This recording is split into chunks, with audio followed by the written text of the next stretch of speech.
მოგესალმებით ძვირფასო მეგობრებო. ეს მე და ფოდენა შევეცდებით რომ გავიმეოროთ ფეხბურთის ისტორიაში ერთ-ერთი საუკეთესო გოლები. პირველი გოლი იქნება დეკლან რაისის ჯარიმა რეალ მადრიდთან.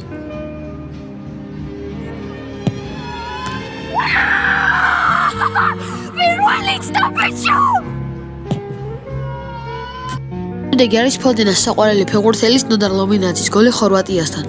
ფოდენა ძალიან ახლოს იყო პირველი ვეცდაზე, მაგრამ შტანგას მოხდა. და მეორე ცდაზე მან შეძლო ამ გოლის გამეორება. აუმჯობესება უნდოდა, მაგრამ არ გამოვიდა. მე კიდე იმ გოლი პირველი ცდიდან გავიმეორე, დაწერეთ ჩამითვალა თუ არა.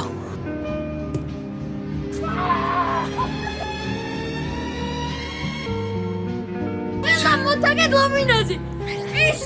ეს იყო აბსოლუტური კინო. შემდეგი გოლი კი არის ტონი კროსის ჯარიმა შვედეთის წინააღმდეგ.